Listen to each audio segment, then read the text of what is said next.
Lionfish pose significant threats to the ecology, economy, and public health of island states like the Bahamas. They first were documented in the Western Atlantic in the mid-1980s, and the first documented report in the Bahamas was in 2004. Since then, they've continued to spread, and they're now established in the Gulf of Mexico and the Caribbean Sea. Is this just advancing on its own? What's happening?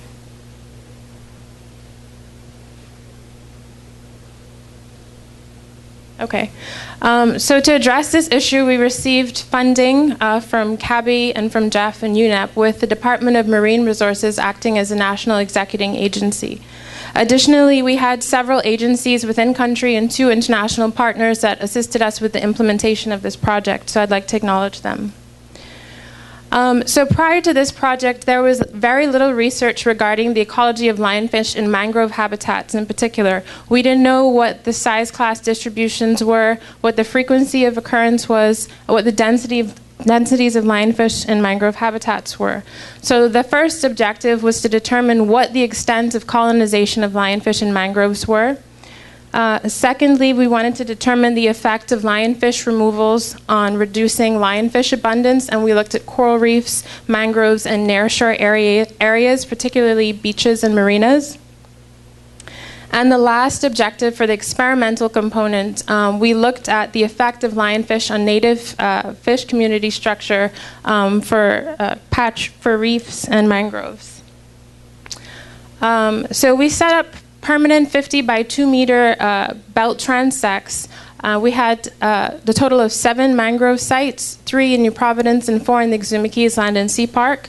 And basically what this is showing is we set up these permanent transects along the prop roots of the mangroves, looking 2 meters in, and conducted roving diver surveys across the width of the channel. During the first year of the project, we conducted quarterly monitoring for all native fish species and lionfish, and in the second year, then we started quarterly lionfish removals and continued to monitor for native fish species.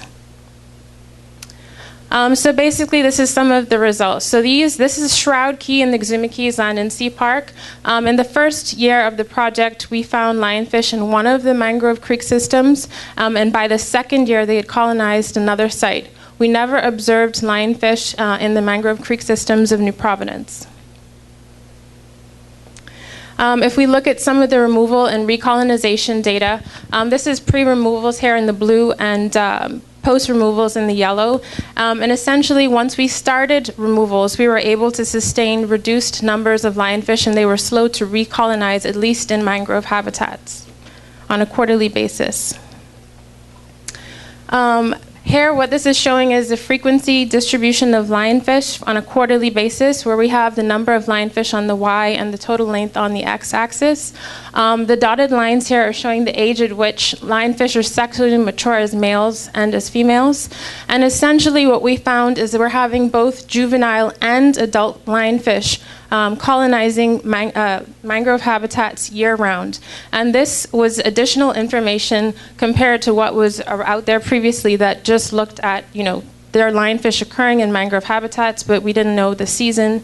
And we saw similar sizes and similar sample sizes in terms of numbers of individuals.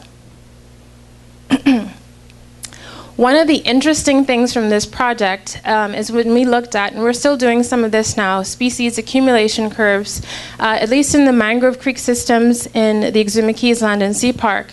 The lionfish that are occurring there are also occurring in areas where species richness, or the total number of species, is also greatest. So that was an important observation.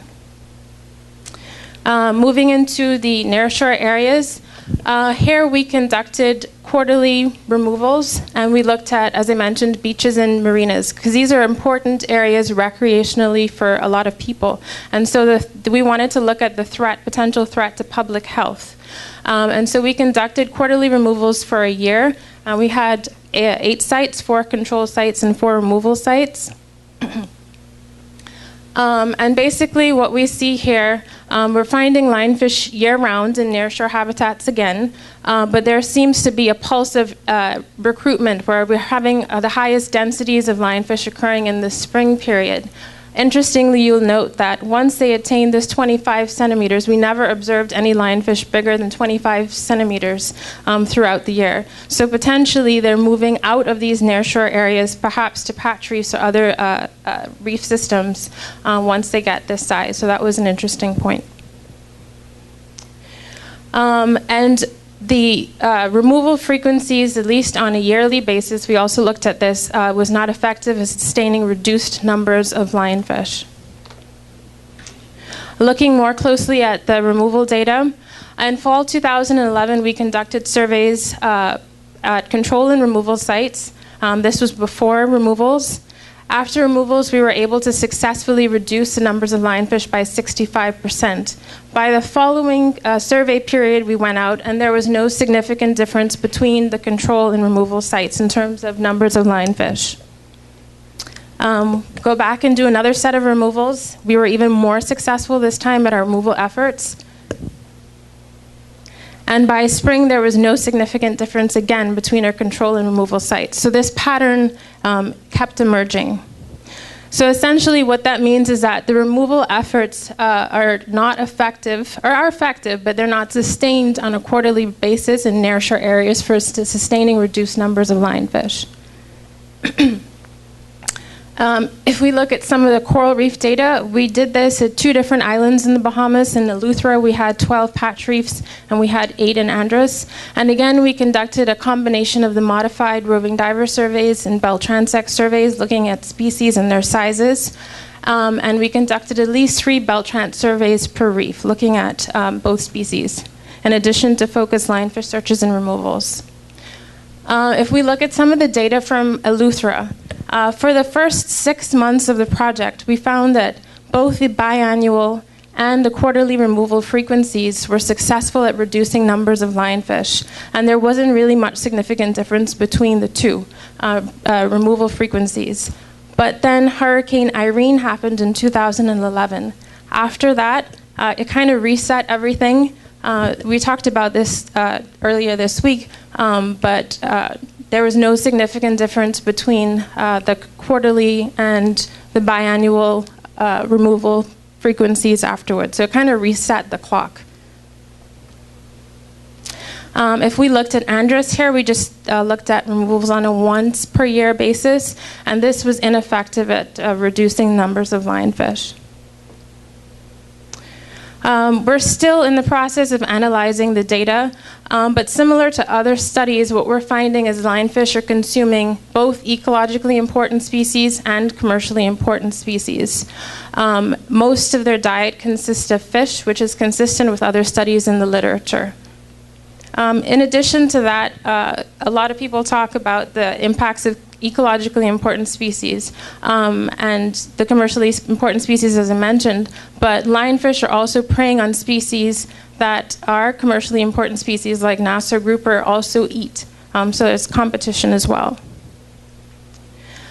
So based on the project, and based on the fact that we had low densities of lionfish in the mangroves and they were slow to recolonize, we recommend conducting quarterly lionfish removals in mangrove habitats. In contrast, because of the high densities of lionfish in the nearshore areas and the frequency at which they occur there, we recommend conducting more frequent removals, perhaps on a monthly basis. This is particularly important if these nearshore areas are indeed acting as nurseries, because if we can help sort of contain the spread of lionfish at that point, that would be really important. We recommend, because there was no significant difference between the quarterly and biannual removals for patch reefs, to conduct biannual removals as cost-effective measure, but we have to bear in mind hurricanes. So overall, the tested effectiveness of lionfish removals for this project, it varies by habitat type, varies by the duration of the experiment, and you have to consider things like natural disturbances. So managing lionfish populations in the Bahamas is going to require a strategic approach, and we have to consider the efficacy of the different lionfish removals. We need to consider financial feasibility and also national capacity to do the work. So I just again like to acknowledge all of the agencies and all of the individuals that assisted with various parts of this project. We learned a lot from each other. It was a growing experience, and I'd like to thank you.